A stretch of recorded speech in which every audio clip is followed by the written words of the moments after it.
할렐루야. 우리 옆에 분과 신앙 고백하겠습니다. 예수님은 그리스도 모든 문제 해결자입니다. 다시 인사합니다. 복음 24로 행복한 전도제자입니다. 꼭 그렇게 되시기를 주님의 이름으로 축원합니다. 월요일에 저희 교회에서 노회가 열렸습니다. 원래는 서기 목사님 교회에서 열려야 되지만은 주차장이랑 또 교회장 협소해서 저희가 대여를 해서 그렇게 열렸습니다. 많은 분들이 오셔가지고 교회가 참 깨끗하고 아름답고 멋있게 되었다라면서 목사님들이나 장로님들이 그렇게 말씀하셨습니다. 한 사람이 중요합니다. 정말로 언약 붙들고 교회를 잘 섬기고 쓸고 닦고 이렇게 하니까 교회가 이렇게 또 번듯해지고 반짝반짝해지는 것을 볼 수 있습니다. 더 중요한 것은 눈에 보이는 것이었지만은 안 보이는 것입니다.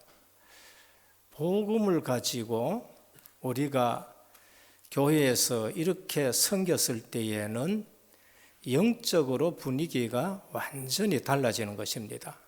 그래서 오신 분들 중에 그러더라고요. 외모 보이는 것만 칭찬하시는 분이 있는가 하면은 제 동기 중에 하나는 잠시 정회 있는 시간에 만나서 인사하는데 와, 교회 영적 분위기가 굉장히 좋습니다 그래요. 그래서 내가 칭찬 듣는 거 좋았지만은 자네 영적 분위기가 좋아서 그렇게 느껴지는 거다라고 하니까 자기도 웃고 나도 웃고 그랬습니다. 그렇습니다. 영적 분위기가 있습니다. 그 교회 가면은 그 교회에 영적 분위기가 있어요. 내 영적 분위기하고 그 교회의 영적 분위기하고 맞으면은 그거는 더없이 좋은 것입니다. 저는 그 동기의 목사가 영성이 있는 그러한 목회자예요. 실제적으로 우리는 교회를 겉으로도 아름답게 해야 되지만은요, 누가 딱 왔을 때에 교회에 아무도 없습니다. 그런데 아무도 없는 교회지만은 딱 들어섰을 때에 그 교회에 영적 분위기가 있어요.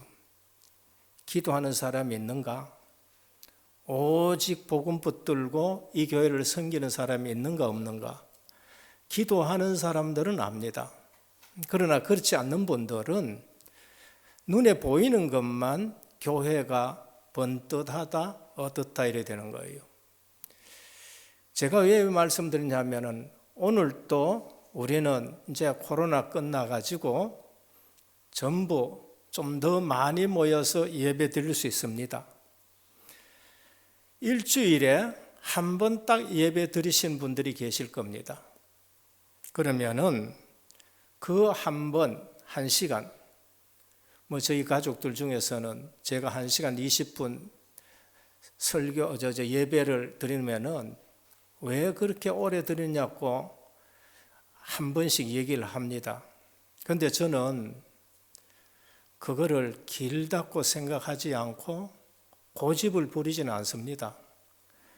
이유가 뭔가? 일주일에 1시간 20분.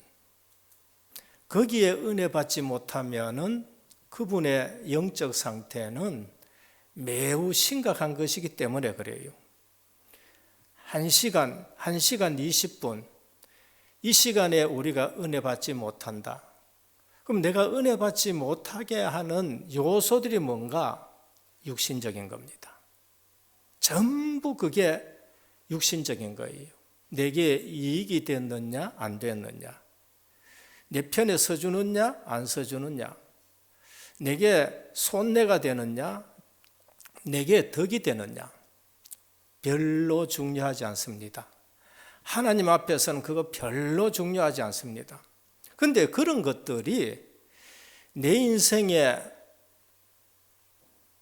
삶을 좌우할 수 있는 은혜를 놓치는 거예요. 그게 얼마나 내가 손해보고 있는가라는 걸 아셔야 돼요. 저는 다락방에 와가지고 그런 것으로 말씀이 답이 나기 전에는 제 영적 상태가 항상 그랬습니다. 4대째 믿는데도, 양심적으로 믿는데도, 그리고 오래 믿는데도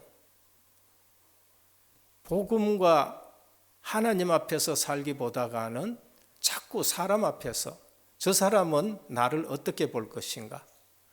저 사람은 나를 어떻게 볼 것인가? 답이 나기 전에도 실제적으로 사람 맞춰서 목회를 하려고 그러니까 도저히 내가 피곤해서 목회가 안 돼요.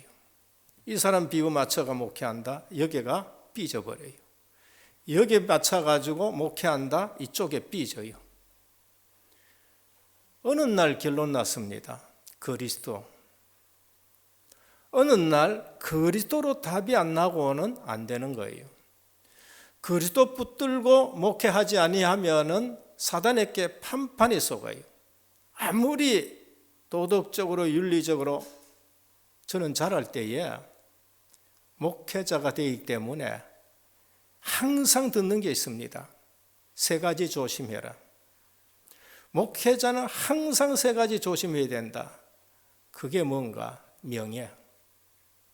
목회자는 노회장 되고 총회 일하고 그러면서 명예. 그거 항상 조심해야 된다. 그거 따라가다가 무너지는 목회자가 얼마나 많은지 모른다.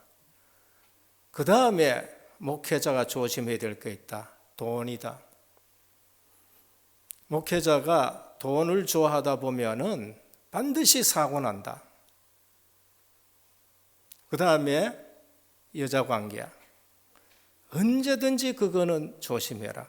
저는 이 3가지에 대해서 어쩌면은 여러분들이 보시기에 알레르기 반응 있을 만큼 그렇게 조심하면서 목회합니다. 그런데 안 될 때가 있어요. 안 될 때가 있다니까요. 그게 사단 역사예요. 오늘날 한국 교회에 일어나는 일들 중에 이런 일들이 너무 많은 거예요. 그래서 저는 어떨 적에는요, 내가 받은 은혜가 너무 크구나. 오직 그리스도 하나님 나라 성령 충만, 내 인생을 그리스도 담내고 전도 선교 세계 복음화에 방향 맞춘 거 너무나도 감사하구나. 저는 여러분들이 혹 아실지 모르지만은 설교하다가 때로는 겉으로 드러나지 않지만은 울면서 메시지 할 때 있습니다. 왜? 이 코로나에 우리 성도님들이 이렇게 오셔가지고 예배를 드리고 이 시대에 살아가고 계시는구나. 때로는 축도하다가 축도가 안 나올 정도도 있습니다. 때로는 한국 교회를 보면서 정말로 울지 않을 수밖에 없는 일들을 보면서 말씀이 또 준비가 되어질 때도 있고요. 며칠 전에는 저희 동기의 목사님이 훈련 같은 거 뒤에 앉았다가 잘 만났다 하면서 우리 교회에 와가지고 중직자 세미나를 해달라는 거예요. 전 중직자 세미나 한 적은 없거든요. 그냥 우리 교회에서 한두 번 했지 그냥 메시지를 계속 틀면서 저와 여러분 같이 훈련받아갔지 제가 중직자 메시지 하러 다닌 적은 없습니다. RTS 강의하러 다녔어요. 성경 가지고 그리스도 전하는 일에는 너무나도 저는 기뻐서 합니다. 그런데 나 해본 적 없으니까 안 갈란다. 아니야. 이 형이 오늘 바로 내 앞에 앉았는데 나 기도가 왔는데 형이 와서 해줘야 된다는 거예요. 저는 형 소리 듣는 게 아주 쑥스럽습니다. 왜냐하면 저는 밑에 동생이 없다 보니까 누가 형님하고 하면은 굉장히 좀 쑥스러워요. 들어본 적이 별로 없으니까. 안 한다고 하고 왔는데 또 전화가 와 얘기해요. 그래서 갔습니다. 갔는데 제가 중직자 메시지를 하려고 앞에 섰는데 눈물이 나서 말씀을 전하기가 한 3분 동안 그냥 울면서 내가 말씀을 전했었습니다. 이유가 뭔가? 이 어려운 시대에, 읍단위에 아무도 안 도와주는데 같이 공부할 때에 이렇게 보면은 정말로 뭐라 그럴까요? 약한 신학생이었어요. 저도 힘들게 공부했지만은 거기에 보니까 누가 관심도 안 가져줄 만한 그런 신학생이었어요. 한 20몇 년이 흘렀습니다. 훈련 때는 늘 보지요. 공부할 때 내 옆에 큰 교회에 부교육자고 내보다 젊고 똑똑한 신학생이 전도사가 있었습니다. 얘는 똑똑해요. 현대신학도 많이 알고 그 다음에 철학도 많이 알고 그 교회에 훌륭한 정말로 상임 되시는 목사님 밑에서 떵떵거리며 그렇게 하는데 이 애는 늘 불평이요. 입에 달고 불평이요. 다락방이 어떻더니 뭐가 어떻더니 뭐가 어떻더니 내가 옆에 있으면은 야 너는 그클 좋은 교회에 그클 훌륭한 목회자 밑에 있는데 웬걸 그렇게 원망을 달고 다니느냐.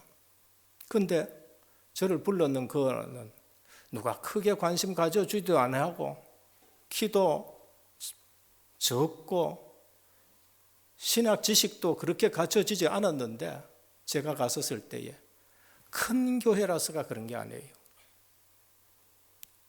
20몇 년 동안 현장에서 다락방 한다고 쫓겨나오니까 갈 데가 없어가지고 하나님이 이 지역에 나를 보냈는데 그러면은 난 갈 데도 없는데 빈집 있으면 놀랍고 기도를 했는데 진짜 거기에 7년 동안 비어놨던 빈집이 있는 거예요. 그럼 거기에 들어가가지고 전도하고 전도해가지고 정말로 장로들이 세워졌고 안수 집사가 세워졌고 권사님 세워졌고 이제 렘넌트 한 7, 8명 딱 해가지고 앞에 나와서 찬송도 인도하고 하는데 제가 눈물이 팍 쏟아지는 거 있죠. 현장에는 이렇게 사실적으로 전도가 되고 있구나. 사실적으로 교회가 세워지고 있구나. 실력도 아니고 학문도 아니고 가진 것 있는 것이 아니고 지식이 아니고 제가 거기서 얼마나 울었는지 몰라요. 왜? 살아있는 교회를 봤어요. 전도가 되어지고 생명 살리는 교회를 봤어요. 오늘 우리는 일주일에 한 번씩 예배를 드립니다. 이 예배가 내게 어떤 예배가 되어야 되고 은혜를 받는 예배냐 안 받는 예배냐는 내가 살고 죽는 것인 것입니다. 저도 늘 이 강단을 놓고 기도합니다. 한시도 저는 이 강단을 놓고 기도 빠뜨린 적은 없습니다. 그래서 저도 내가 메시지 했지만은 저는 들어야 됩니다. 그래서 제가 제 메시지를 들어요.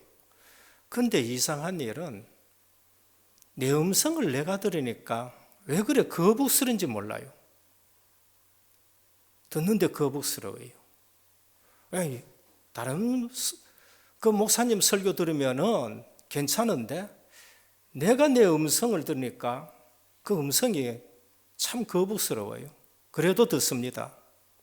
그런데 어느 날 그걸 들으면서 내가 은혜를 받게 되는 것입니다. 그래서 어떨 적에는 더 두렵게 준비하기도 합니다. 잘나는 설교는 아니에요. 저는 제가 뭐 설교 잘한다고 생각해 본 적은 없습니다. 잘하는 설교는 아닌데 메시지의 흐름이라든지 그리고 때로는 방향이 세계 복음화의 방향에 강단하고 일치하는 걸 보고 때로는 우리 교회 시간표와 현장에 맞는 메시지가 확인되어질 때에는 내가 했다는 것이 아니라 전율이 올 때가 한두 번이 아닙니다. 그게 때로는 현장에서 확인해 보고 그러면서 예배의 소중함을 알게 되는 겁니다.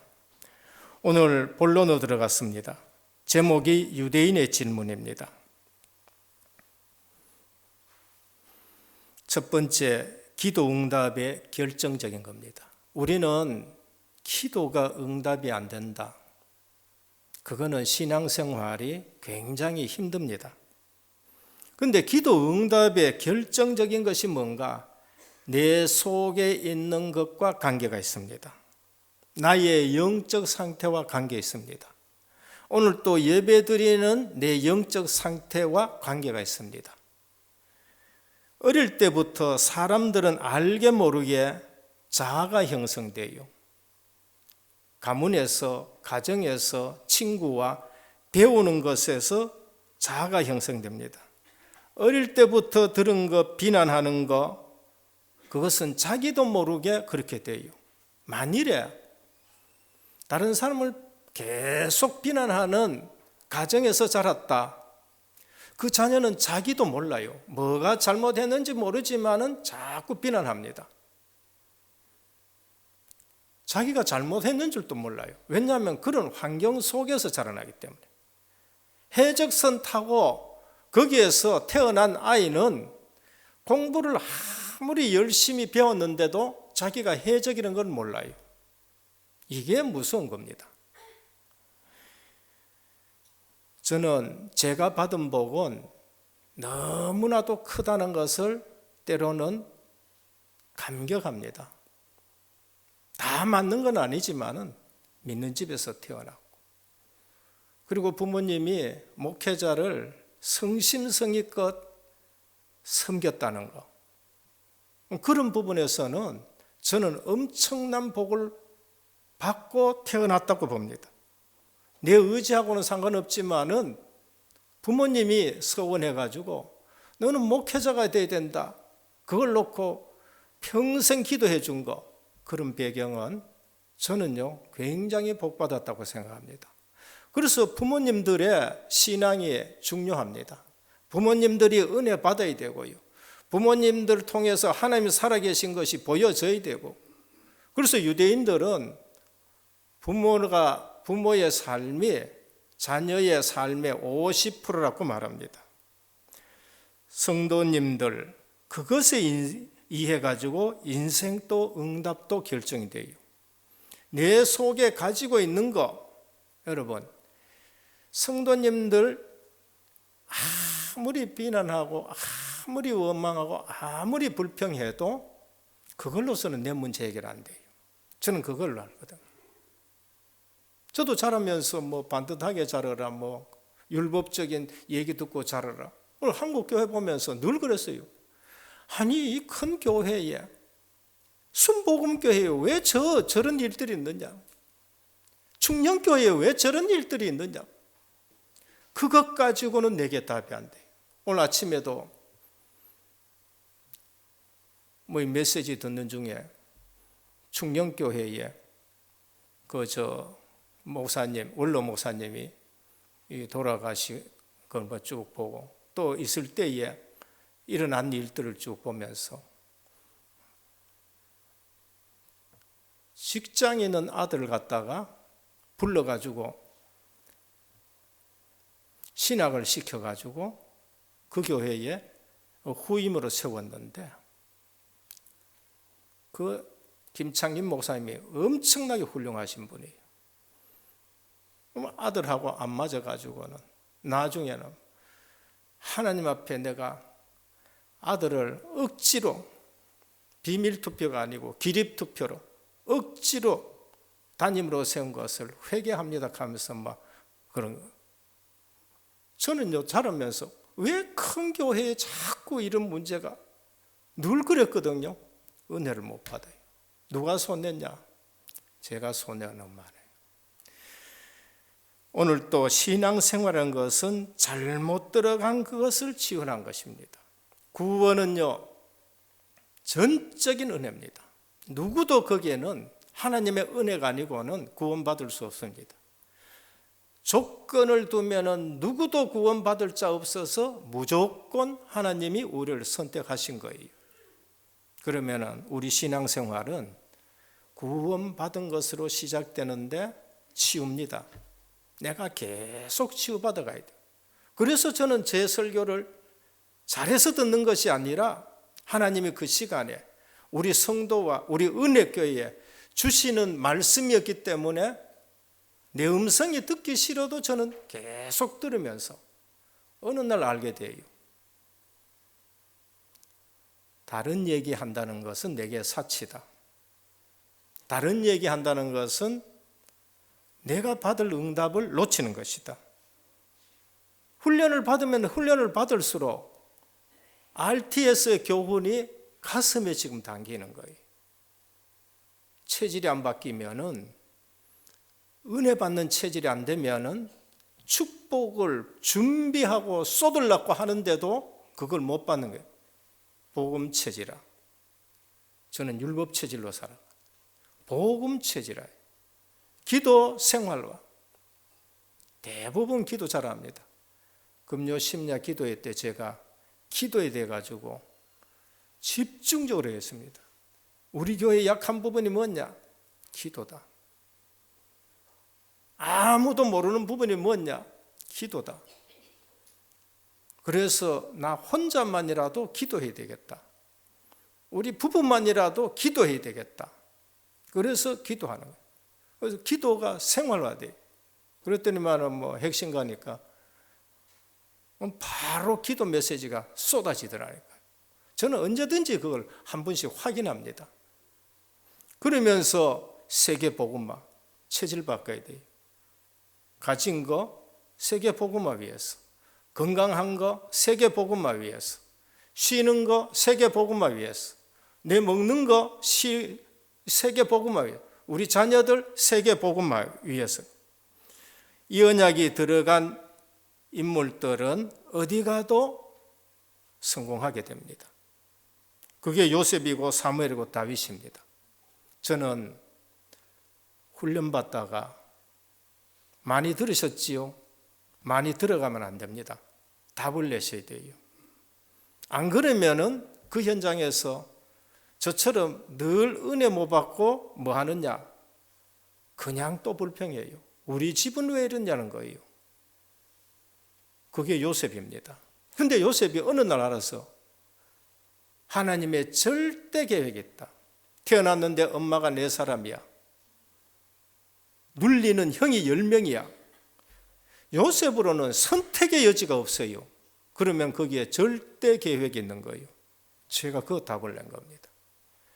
그리고 교회입니다. 큰 교회들이 왜 이러느냐? 근데 그게 아니에요. 사무엘입니다. 광야 40년에 성막을 가져와 가지고 실로에 성막을 세워놨습니다. 사무엘 때는 400년 지나간 때예요. 성막을 너덜너덜해, 가죽이 지어놔도 너덜너덜하지. 거기에 엘리 제사장은 육신의 눈이 어두운 것뿐만 아니라 영안이 어두워져 있고, 흠니 비나스 형님 제사장들은 우리가 생각해도 이상한 사람이요. 그런데 코훌리게가 법궤 옆에서 등불을 켜고 있는 거예요. 거기서 하나님의 음성을 듣고 한 시대에 인물들을 길러내는 걸 볼 수 있어요. 저는요, 놀랐습니다. 그래, 교회는 별의별 사람이 다 있구나. 지도자 중에도 허물이 있는 것이구나. 한국 교회는 세계적인 교회들이 6개, 7개가 세계 10개 안에 들어가는 교회들이 있습니다. 그런데 거기서 하나님의 음성을 들었구나. 하나님의 음성을요.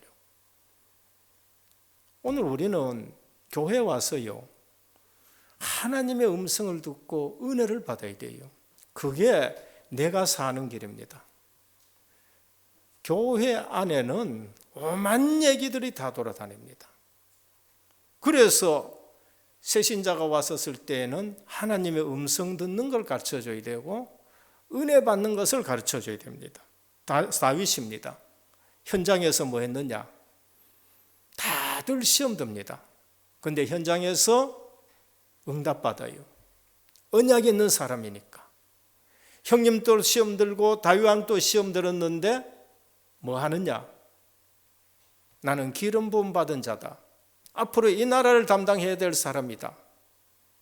하나님이 주신 달란트가 있다. 이것이면 되겠구나. 그래서 나가서 골리앗을 해결합니다. 기도 응답의 결정적인 것이 뭔가? 내 속에 있는 것입니다. 내 속에 무엇이 있느냐가 따라가지고 기도 응답을 받고 못 받고 하는 것입니다. 자녀들 때문에 걱정됩니까? 오늘 가정에서 보고 들은 것이에요. 그래서 복음이 들어가 있으면은 우리 자녀들은 반드시 승리합니다. 공부가 기준되면 안 돼요.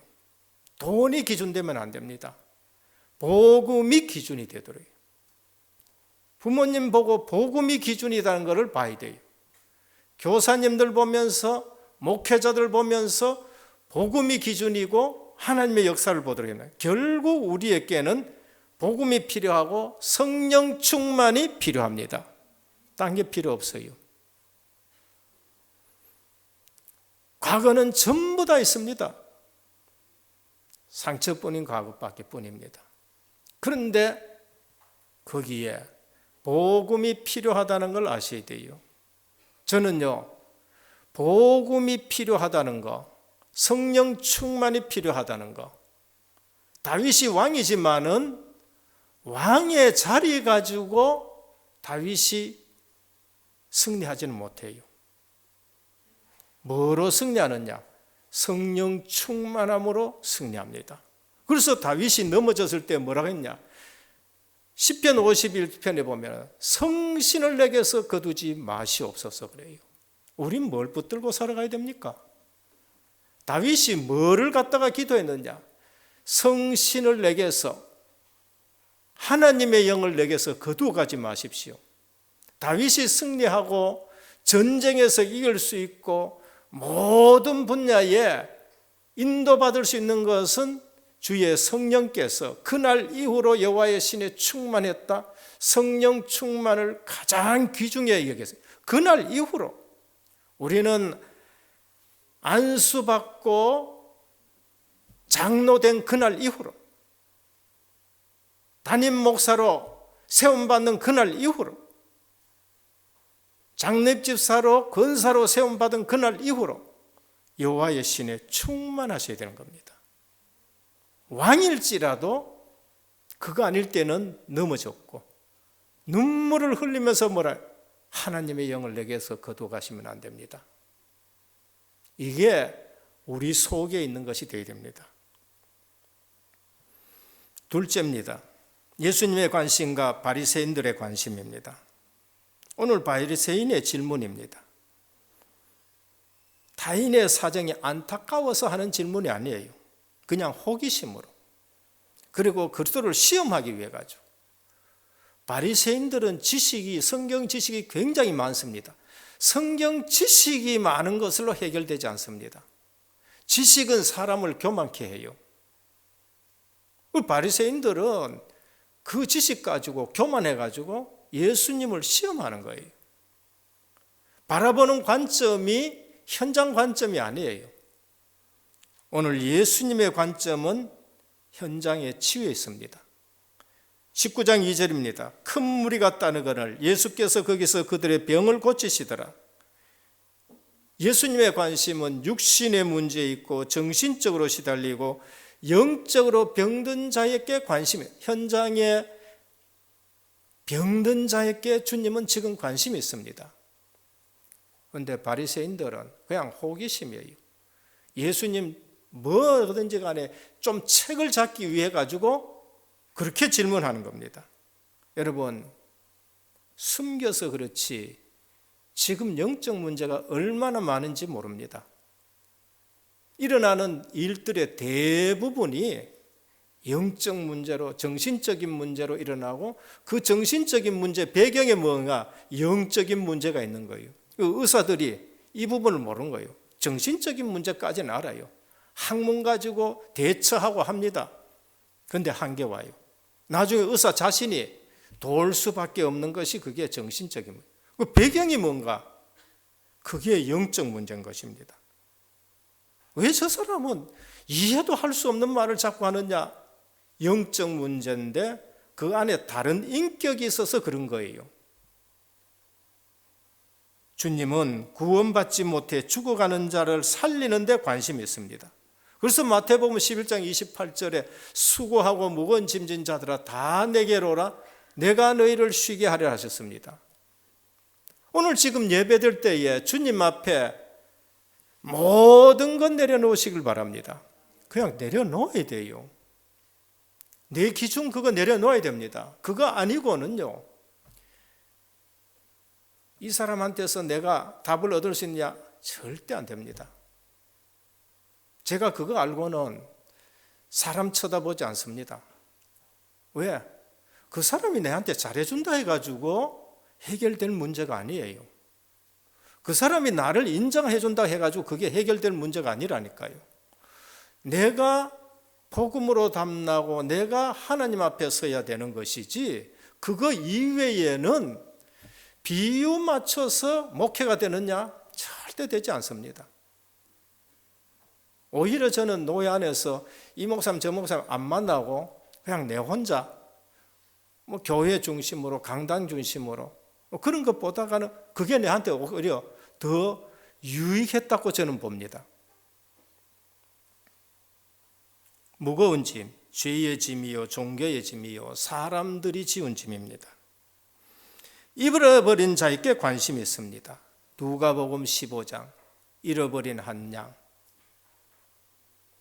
잃어버린 열 문화 중에 한 문화, 잃어버린 집의 탕자, 뭐하고 관계 있느냐?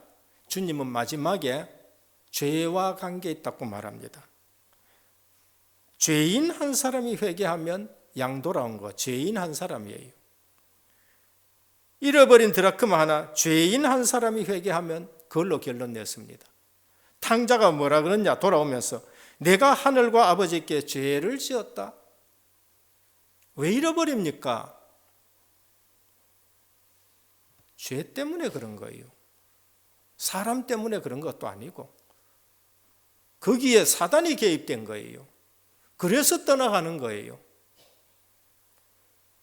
주님의 관심은 어린 아이들에게 있었습니다. 제자들은 아직도 모릅니다. 아이들 주님 앞에 오는 거 전부 다 막아요. 그런데 주님은 어린 아이들이 내게 오는 것을 금하지 말라. 그리고 그들을 안고 축복 안수 기도해 줬어요. 미래입니다. 오늘 우리 은혜교회는 렘넌트를 길러내야 돼요. 렘넌트를 보면은 축복해야 됩니다. 렘넌트를 보면은 기도해 줘야 돼요. 은혜의 공동체에 잃어버린 자들을 전부 찾아내야 됩니다. 잃어버린 자를 전부 찾아내요. 바리새인 종교 지도에 관심입니다. 시험하여 늘 시험, 질문하는 것도 시험하기 위해 가지고 뭐 묻는 것도 진정으로 위해서 묻는 것이 아니라 시험하기 위해 가지고. 근데 주님은 너희가 악해서 그렇다라고 말합니다. 오늘도 보면은 시험하기 위해서 모세의 법을 악용해 가지고 이혼에 대해서 말해요. 그래서 주님은 본래 그렇지 않다고 말했습니다. 하나님의 뜻은 그거 아니다. 한 몸이 될지라 사람이 나누지 못한다. 딱 주님은 그렇게 말씀하십니다. 그러니까 시험하는 이들은 또 뭐 하느냐? 주님의 말씀, 원래 하나님이 사람을 창조할 때 하신 말씀, 본래의 것을 말하니까 모세에게 하나님이 주신 말씀을 가지고 그럼 모세는 이혼 증서를 써주라 했는데 왜 충돌이 됩니까? 이 말이에요. 그러니까 시비 거는 사람들은 하나님의 말씀 가지고도 시비 겁니다. 그때 주님 말씀했습니다. 너희가 악해서 모세에게 이혼 증서를 써주라 그랬다. 얼마나 악하냐? 자꾸 당시의 여자들은요, 숫자에도 안 들 만큼 약했었습니다. 남자들이 그냥 횡포를 부린 거예요. 그래서 이혼 증서를 써주면은 다른 사람하고 결혼해서 살 수 있도록, 그 당시에 여자는 혼자 사는 것이 그냥 죽는 것과 같은 거예요. 너희가 악해서 그렇게 해준 것이지 원래는 그렇지 않다는. 주님은 항상 원래의 뜻을 얘기합니다. 하나님의 말씀이 아닌데 너희가 악해서 율법을 준 것이다 라고 말씀합니다. 오늘 우리는 시험에 들지 않아야 됩니다. 시험은 누가 자꾸 가져오느냐? 마태복음 4장 3절입니다. 시험하는 자가 예수께 나와서 이르되 내가 만일 하나님의 아들이거든. 마귀는요, 하나님의 아들인데 하나님의 아들인 것 가지고 시험합니다. 마귀는 여러분들 보고 네가 성도면은 이렇게 이야기해요. 마귀는 저보고 뭐라냐면은 네가 목사이면은 하고 또 얘기하는 거예요. 아주 타당한 말인데 시험하는 말입니다. 그래서 우리 주님의 관심은 제자들에게 있어요. 주님이 부활하시면은 우리 같으면은 단번 어디 쫓아가느냐? 대제사장한테 쫓아갈 거예요. 야, 봐, 내가 이래 부활했어. 네가 잘못했어. 이렇게 얘기할 거예요. 그 다음에 어디 쫓아가느냐? 빌라도 총독한테 갈 거예요.